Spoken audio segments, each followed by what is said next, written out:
வாழ்க வளமுடன். ஹாய் சகோஸ். இதயம் மீட்டும் மெல்லிசை போல உங்கள் மனதை மயக்கப் போகும் எழுத்தாளர் தீபா பாபு அவர்களின் கற்பனை சிதறல்களுக்குள் நம் பயணத்தை தொடங்கலாமா? நெஞ்சில் வண்ணம் தீட்டுகிறாய். அத்தியாயம் 34. மருமகளுக்கு 7ஆம் மாதம் தொடங்கியதும் நல்லதொரு முகூர்த்த நாளாக பார்த்து விமர்சையாக வளைகாப்பை நடத்தி முடித்தார் மாமியார். விழா முடிந்து வீட்டிற்கு திரும்பி சிறிது நேரமே கயலுக்கு ஓய்வெடுக்க நேரம் அமைந்தது. பின் மாலை 6 மணி தொடங்கி 8 மணி வரையிலுமே கூட பணிக்கு செல்லும் உறவினர்கள் நட்புகளின் வருகை அடுத்தடுத்து தொடர்ந்த வண்ணம் இருந்தது. இரவு உணவிற்கு பிறகு உடனே படுத்து உறங்க முடியாது என சோர்வாக மெத்தையில் கால்களை நீட்டி அமர்ந்தவள் பொழுதை கழிக்க என்று யூடியூபில் ஏதோ ஒரு காணொலியை ஓடவிட்டு சுவாரஸ்யமாக பார்த்திருந்த நேரம் அலைபேசியின் பேட்டரி 10க்கு கீழே சென்று சற்று நேரத்தில் நான் அணைந்து விடுவேன் என்று அவளை எச்சரித்தது. பற்களை அழுந்த கடித்தவள் காரு என சத்தமாக அழைக்க, ஆ வரேமோ என்று பிள்ளை உள்ளே ஓடினாள். அவ எதுக்கு அப்படி கத்துறா? குமுதிரி யோசனையாய் கேட்க, அதுங்க ரெண்டுக்கு என்ன வேலை? சின்னது என்ன செஞ்சு வச்சதோ, கண்டிப்பா ஏதாவது சண்டை போடதான் கூப்பிட்டுருப்பா. நீங்க அடுத்த கவர் எடுத்து பேர சொல்லுங்க என்று கையில் இருந்த டைரியில் எழுத தயாரானான் திலீப். அடுத்த மனைவியிடம் தான் வசமாக சிக்கப் போவது தெரியாமல் ரொம்பவே அசட்டையாக தாயிடம் பேசியிருந்தான் காவலன். என்னமோ என்று பெண்ணிடம் வேகமாக சென்று நின்றாள் சிறுமி. என்ன பண்ணிட்டு இருந்த என்று கடுப்பாய் வினவினாள் கயல். ஏன் டிவி பார்த்துட்டு இருந்த, அதுல உங்களுக்கு என்ன பிரச்சனை? நக்கலாய் கேட்கும் பார்க்கும் சின்னவளின் செவி மடலை பற்றி அருகில் இழுத்தவள், கொழுப்பாடி, இங்க என் போன்ல பேட்டரி எதிர்த்து ரொம்ப நல்ல பிள்ளையாட்டு போய் டிவி பாக்குற என்று முறைத்தாள். ஒரு கணம் விழித்தவள், இல்லையே, நான் பார்க்கும்போது 11 இருந்துச்சே என இலகுவாக இழுத்தாள். பொண்ண சார்ஜ் போட்டு இருக்க வேண்டியதானே என்று அவள் காதை மேலும் கையால் முறுக்க துவங்கவும் கையை தட்டிவிட்டாள் காருண்யா. இப்ப என்ன, அப்போது சும்மா தானே இருக்கு, அதுல பாருங்க. உடனே டெரர் ஆகிடுறது. இருங்க, அவர் போன் எடுத்துட்டு வர. வாய் வாய் என்று அவளை அர்ச்சித்தவள், உன் அப்பாவுக்கு எந்த நேரம் பாரு போன் வந்துட்டே இருக்கும், அதெல்லாம் சரிப்படாது. இந்த போனை கொஞ்ச நேரம் சார்ஜ் போட்டு தொலை என்று முகத்தை சொல்லித்தாள். இப்போ ஃப்ரீயா தான் இருக்கு, அப்பா யூஸ் பண்ணல. எப்படி இன்னும் ஒரு 10 நிமிஷத்துல நீங்க தூங்கி ஆகணும், பாட்டி விரட்ட ஆரம்பிச்சிடுவாங்க, அதுக்குள்ள பாக்குறத பாத்துக்கோங்க என்று திலீப்பின் கைபேசியை அவளிடம் நீட்டினாள். அவளை ஒரு முறை உறுத்து பார்த்துவிட்டே அதை வாங்கியவள், உன் அப்பா என்ன பண்றாரு என விசாரித்தாள். மொய்க்கு அவரை பிரிச்சு பார்த்து எழுதிட்டு இருக்காங்க. அதன் பின்னே அவள் வெளியே ஓடிவிட இவளும் தான் பார்த்திருந்த காணொளியை கணவனின் அலைபேசியில் பார்க்க ஆரம்பித்தாள். சில நிமிடங்களில் அவன் வாட்ஸ்அப்பிற்கு வந்த ஒரு தகவலின் அறிவிப்பு அவள் மனதை லேசாக உறுத்த நெற்றியை சுருக்கியவள் அதை திறந்து பார்த்த கணம் கடும் சீற்றம் கொண்டாள். இவர ரூமுக்கு வரட்டும், பேசிக்கிறேன் என பற்களை கடித்தபடி டிஎஸ்பியின் வருகைக்காக எரிச்சலுடன் காத்திருந்தாள் கயல். சரிடா, எல்லாத்தையும் பத்திரமா எடுத்து வச்சுட்டு நான் போய் படுக்கிறேன் என்ற குமுதினியின் குரல் கேட்கவும் இவள் நிமிர்ந்து அமர்ந்தாள். ஆனால் கணவன் பெண்ணே அவரும் உடன் வந்து, இன்னும் தூங்கலையா நீ என கண்டிப்புடன் கேட்டார். இல்லத்த, கொஞ்சம் நெஞ்ச கரைக்கிற மாதிரி இருக்கு, ஒரு 10 நிமிஷம் கழிச்சு படுக்கிறேன் என்றாள். சட்டென்று தீவிரமானவர் அவளின் அருகில் வந்து முகம் பார்த்து, சீரக கஷாயம் வேணா வச்சு தரவா? இந்த மாதிரி நேரத்துல வெத்தலை போட்டா ரொம்ப நல்லது. ஜீரணத்துக்கு ஜீரணம், கால்சியம் சத்தும் சுண்ணாம்புனால கிடைக்கும்டா. அந்த காலத்துல நாங்கெல்லாம் அப்படித்தான் சாப்பிட்டோம். நீ என்னடானா தொண்டை அடைக்குது வேணாங்கிற என்றார் அலுப்புடன். அதெல்லாம் வேணாத்த, கொஞ்ச நேரத்துல அதுவாவே சரியா போயிடும். அவரிடம் அமைதியாக வெளியே மறுத்தவள், உங்க பிள்ளைகிட்ட நான் போடுற சண்டையில எல்லாம் மொத்தமா ஜீரணம் ஆகிடு பாருங்க என்று மாமியார் அறியாமல் தன் அவனை ரகசியமாக உரைத்தாள். அவன் எங்கே அவளை பார்த்தான். தலைவன் தீவிரமாக தனது கைபேசியை தேடிக் கொண்டிருந்தார். அப்ப சரி, நான் ரூமுக்கு போறேன் என நடந்தவர், நீ என்னத்தர இந்நேரத்துக்கு குறைஞ்சிட்டு இருக்க என்று குழப்பமாக நின்றார். இல்லம்மா, என் போன் எங்க வச்சேன்னு தெரியல, என்கிட்ட இருக்கு என்ற மனைவியின் குரலில் வேகமாக திரும்பி பார்த்தவள், ஓ என்றபடி அவள் பக்கம் சென்றான். கை நீட்டியவனிடம் அதை தராமல், போய் கதவை சாத்திட்டு வாங்க என்று நிதானமாக கூறினாள். கதவை சாத்தவா? எதுக்கு என்றார் விஷம செறிப்புடன். என இழுத்தவள், வடிவேலு மாதிரி உங்களை உள்ள வச்சு நல்ல 4 மொத்தி எடுக்கத்தான் என்று உதட்டை சொல்லித்தாள்.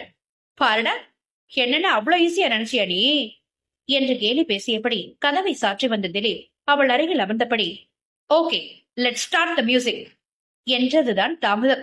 இவள் பட்டு பட்டென்று அவன் தோளில் அடிக்க தொடங்கினாள். அதிர்ந்து போனவனோ, ஏய் என்னடி ஏதோ சும்மா விளையாட்ட சொல்ற நினைச்சேன், நிஜமாலுமே அடிக்கிற என்றார் அவசரமாக அவள் கரம் பற்றி தடுத்தபடி. அப்புறம் கொஞ்சுவாங்களா, என்னது என்று பார்வையில் பெரும் அனலுடன் அவன் முன்னே பேசியை நீட்டினாள் நாயகி. எதுல மாட்ட என்ற குழப்பத்தோடு அவள் காண்பித்த திரையில் பார்வையை பதித்தவனின் விழிகளில் சின்ன தடுமாற்றம் தோன்றியது. இருந்தும் சமாளித்து, உன்னை யார் என்னோட பர்சனல் திங்ஸ் எல்லாம் செக் பண்ண சொன்னாங்க என்று போலியாக அதட்டினான். வேணாம், காண்டாகிடுவேன், ஏற்கனவே செம்ம கடுப்புல இருக்கேன். ஓகே ஓகே கூல், வயிற்றுல என் பிள்ளைய வச்சுக்கிட்டு இவ்வளவு கோவப்படாதீ என்று அவளை மெல்ல அணைத்துக் கொண்டாள்.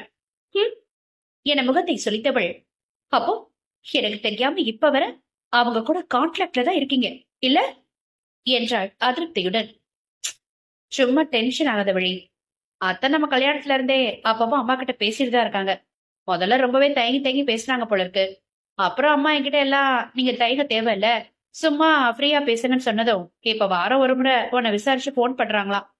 கண்வன் தெரியாத கடுப்பிலும் வெறுப்பிலும் முகத்தை சுருக்கிக் கொண்டு அமர்ந்திருந்தவளின் கன்னத்தில் மென்மையாய் முத்தம் பதித்து மீண்டும் தன் நெஞ்சில் பெண்ணை சாய்த்து பொறுமையாக பேசினான் கணவன். இங்க பார், இதெல்லாம் மைண்டு கொண்டு போகாத என்று அவள் கூந்தலை கோதி கொடுத்தான். எப்படி கொண்டு போகாம இருக்கிறது, எனக்கு பிடிக்கல. இன்னைக்கு நடந்த விசேஷத்த என்ன பெத்தவங்க அப்படிங்கிற முறையில அவங்கதான் முன்ன நின்று எல்லாத்தையும் எடுத்து செஞ்சிருக்கணும். ஆனா இங்க எல்லாமே தழகிழ. அத்தையும் நீங்களும் வளகாப்ப நடத்தி முடிச்சு அதை அவங்களுக்கு போட்டோவா வேற அனுப்பி வச்சிருக்கீங்க. இயலாமையில் முகம் சிவந்து கண்ணிரண்டும் கலங்கி நிற்க அழுகையின் ஆரம்ப நிலையில் துடிக்கும் முதட்டை மெல்ல பற்களில் கடித்து அடக்கியபடி ஆற்றாமையுடன் பேசினாள் கயல்விழி. லேசாக பெருமூச்சு எடுத்துக்கொண்டவள், அவங்க ஒரு முறை அம்மா கிட்ட கேட்கத்தான் செஞ்சாங்க விழிமா என்றான் அமைதியாக. என்ன என்று திகைப்புடன் நிமிர்ந்தாள். என் ஆமோதிப்பதாக தலையசைத்தவள், உனக்கு 5ஆம் மாசம் நடக்கும்போது பேச்சோட பேச்சா என்னால அவளை வீட்டுக்கு அழைச்சிக்க முடியலனாலும் வளகாப்பு ஏற்படலாம் நீங்க செஞ்சீங்கன்னா என் பையன்கிட்ட சொல்லி உங்களுக்கு பணம் அனுப்ப சொல்றேன். அப்புறம் நான் நேரா விசேஷத்துல வந்து கலந்துக்கிறேன்னு சொல்லியிருக்காங்க என்று மெதுவாக விஷயத்தை பகிர இம்முறை அவள் முகம் கோப சிவப்பை பூசிக்கொண்டது. வெடுக்கென்று எதையோ சொல்ல வந்தவளின் இதழ்களை வேகமாக தனக்குள் இழுத்துக் கொண்டவள் அவள் சற்று தளரவும் தான் விலகினான்.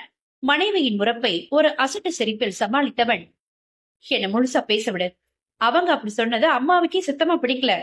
ஏற்கனவே கல்யாண நேரத்துல ஒரு முயற்சி பண்ணலான்னு ஸ்டெப் எடுத்து ஒன்னு அப்செட் பண்ணியாச்சு. இந்த விஷயத்துல அம்மாவுக்கே செம கடுப்பு. சோ பட்டுன்னு வேண்டான்னு மறுத்துட்டாங்க. என் மருமகளை இந்த மாதிரி நேரத்துல எதுக்கும் கலங்க விடக்கூடாதுன்னு நான் என் பையன் பேத்தி முதற்கொண்டு ரொம்ப கவனமா அவளுக்கு பிடிச்சதை மட்டும்தான் செய்யணும். கல்யாணத்தப்ப நீங்க வந்து அப்படி ஒதுக்கி இருந்ததே அவளுக்கு பிடிக்கல. பொறுமையா இருந்தா, திரும்பவும் அவளை நான் கஷ்டப்படுத்த விரும்பல. அவளுக்கு வேணுங்கிறதெல்லாம் நாங்களே கவனிச்சுக்கிறோம். உங்க திருப்திக்கு வேணும்னா அப்புறமா ஒரு முறை நேர்ல வந்து வீட்டுல பாத்துட்டு போங்கன்னு சொல்லியிருக்காங்க என்றவனை விரைவாக இடைமறைத்தாள் அவள். நல்ல வேளை, அத்தை சரியா பேசுறாங்கன்னு நினைச்சா இப்படி இழுத்து விட்டாங்களே அவங்க. உங்க மாமியார் என்னைக்கு வராங்கன்னு சொல்லுங்க, நானும் கார்வும் எங்கேயாவது வெளியே போய் ஒரு 2 நாள் தங்கிட்டு வரோம். விரைவாக பேசுபவளின் நாசியை பிடித்து ஆட்டியவன், தனியா போய் வெளியில தங்குற மூச்சியை பாரு என கேலி செய்துவிட்டு, அதெல்லாம் கவலைப்படாத, அவங்க வரலையா, விசேஷத்துக்கே வரல, அப்புறத்துக்கு தனியா வந்துட்டு வேணான்னு சொல்லிட்டாங்களா என்று விவரம் பகிர்ந்தாள். அலும்புடன் முதட்டை சொல்லித்தவள், இன்னும் என் போட்டோ அவங்களுக்கு போச்சுன்னு விஷயம் வெளியில வரல என்றாள் அதட்டலாக. இதனடி கேள்வி, மதிய அம்மாவுக்கு போன் செஞ்சு கேட்டிருக்காங்க. அவங்கதான் உன் மாமியார எந்த கணக்குல சேர்த்துறதுனே தெரியலடா, என்ன பண்றது, அனுப்பி வைன்னு சொன்னாங்க.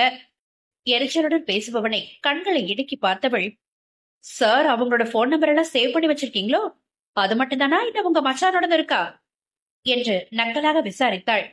அவரோடதான் இருக்கு, ரிலேட்டிவ்ஸ் ஸ்கூல்ல அப்படி கிளீன் கட் பண்ணி ஒதுக்க முடியாதுங்களே, அதுலயும் அவங்க என் மாமனார் வீடு வேற என்றவன் சட்டென்று அவளை இறுக்கி பிடித்து, ஒரு போலீஸ்காரனையே எத்தனை விசாரணை பண்ற நீ என்று அவள் கன்னத்தை செல்லமாக கழித்தான்.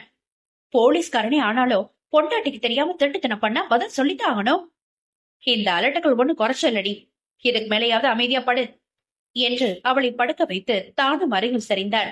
சில நிமிடங்கள் கடந்து முகத்தில் அமைதியை துரைத்து தவிப்பவளின் நெற்றியை மெருதுவாக வருடியவன், என்னடா என்றான் கனிவாக.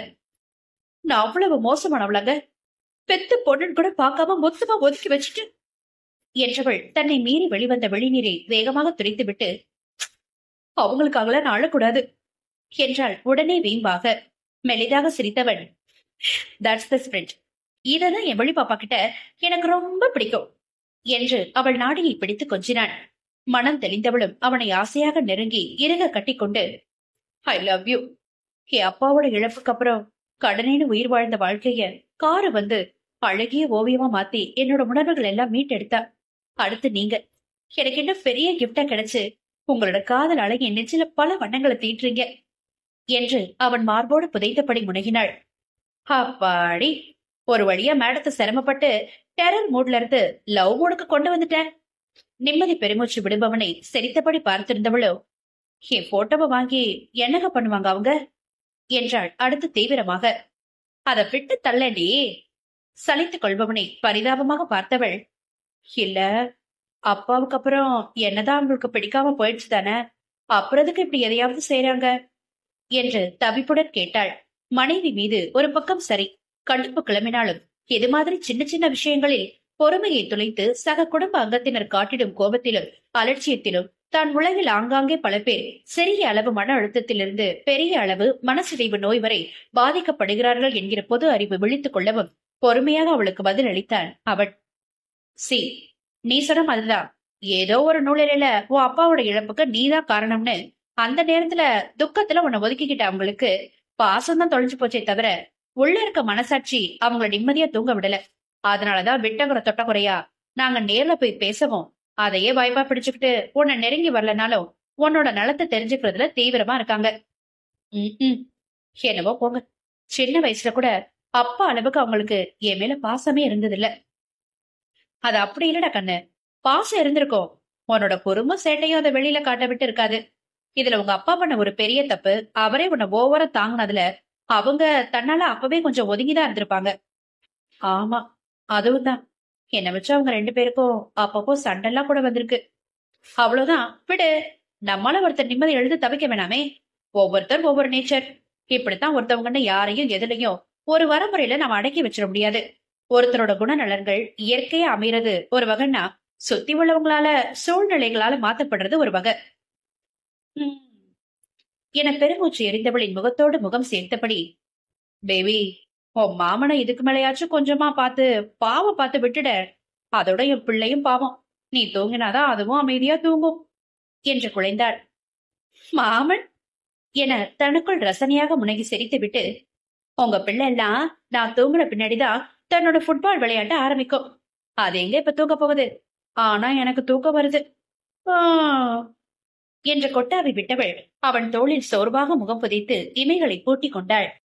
நட்புகள் எல்லாரும் நம்ம சேனலை மறக்காம சப்ஸ்கிரைப் பண்ணுங்க.